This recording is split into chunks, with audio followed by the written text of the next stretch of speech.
We have a whole load of cars out here burning gasoline, polluting the planet, and not many electric cars.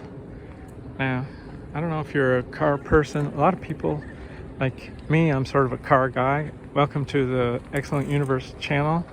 You can see me and see my other videos. Today I'm just giving people a view, and it's a nice sunny day. Now, I want to talk about Scotty Kilmer, and he's recently been criticizing EVs or electric vehicles. He's a car repair expert. He's got to be one of the best. You know, he's just wonderful. I recommend you check him out, Scotty Kilmer. But the funny thing is, you know, electric vehicles, they don't need much repair. They certainly don't. And Scotty does not like the idea of electric vehicles very much. And I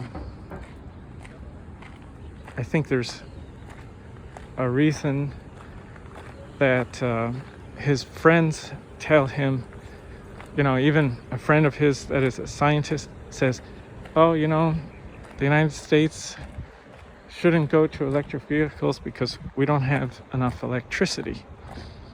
And if we went to 100% electric vehicles, gosh, what a headache that would cause. Now, you know, what headache do you want? Do you want the headache of pollution and cancer coming out of cars' tailpipes? Or do you want less pollution, less cancer coming out of the smokestacks from, you know, say coal-fired power plants? Or you could also switch over to solar and wind and get rid of the pollution from the power plants. Now, Scotty mentioned, well, we have to do mining for the resources. You know, electric vehicles, you got to mine the resources. Well, that's true, but guess what? You have to drill for oil, you have to get oil out of the ground, and mine for resources to build regular cars. Now, he might think that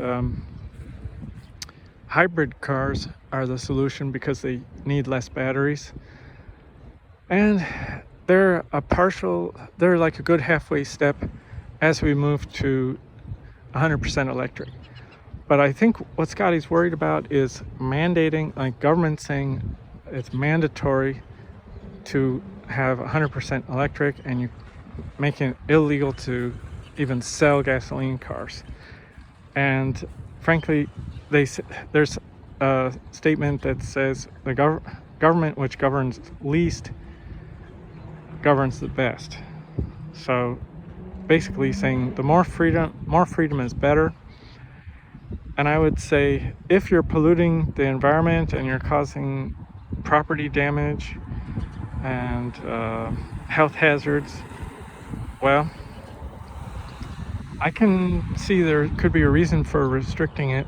Good argument protecting human rights, since we have an alternative that, you know, electric cars, even with power plants, they pollute less than burning the gasoline right at the road.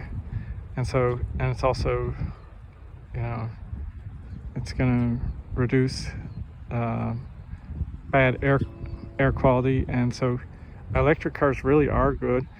Now, as far as completely banning gasoline sales, you might have a situation where you have a very high, some sort of clean air tax or something. So if people want to buy gasoline, they can still buy gasoline cars, and just, it might be very expensive. And maybe the money can be used for education and, you know, teach people about the atmosphere and pollution and so on. So you might not make gasoline cars illegal, so people that just will never change their ways, they can still drive around, and 99.99% of the rest of the people are going to be cleaner and so-called greener. But we also need to reduce our population. Look at these tall buildings, which, they might seem nice and beautiful, but this is overcrowding. This is overpopulation right here. We don't see animals around here. The turtles and the seals and a lot of the fish are just gone.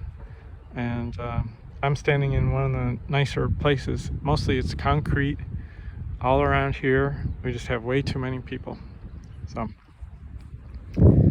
So as I said, we need to reduce the population gradually, peacefully, through having fewer children.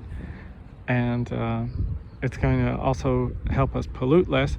And so people will be healthier. Also healthier if we stop driving so much.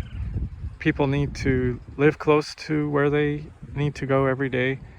We need to have what they call walkable development. So if you're a developer or working in government, and also if you're a voter, which most of you can vote, or you will be able to sometime in the future, vote for people that are smart and that are willing to get rid of the crazy zoning laws.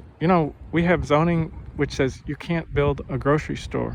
Like, you cannot get food within walking distance of a residential area, which is absolutely insane. It's terrible for people's health, and it actually makes people poor, because that means they have to travel farther, pay more, either through public transportation, or if they're lucky they can bike there, but probably not in the United States.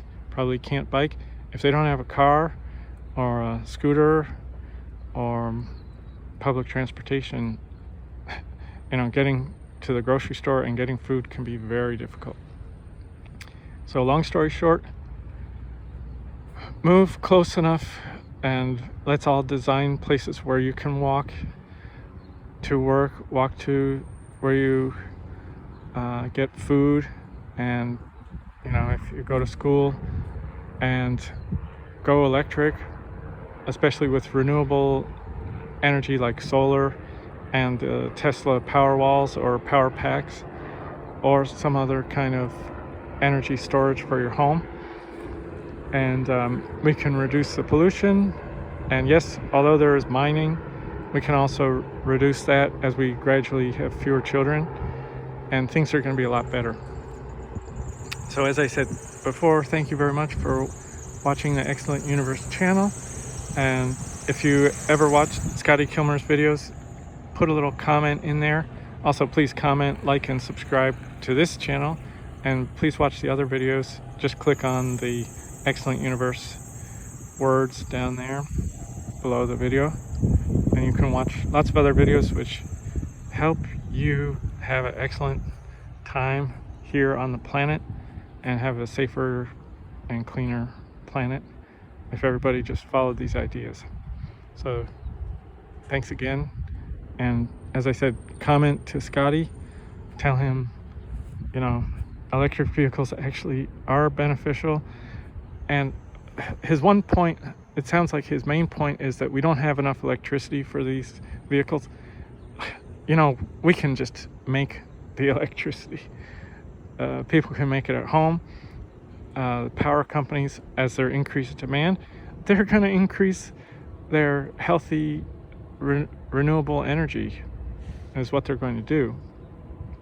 And if you listen to Scotty's argument, then we never would have had so many cars, which could have been a good thing. Say, 100 years ago, you could have said, oh, we don't have enough gasoline for everybody to stop riding horses. 120 years ago, we shouldn't have cars because we can't make enough gasoline. Well, what did the companies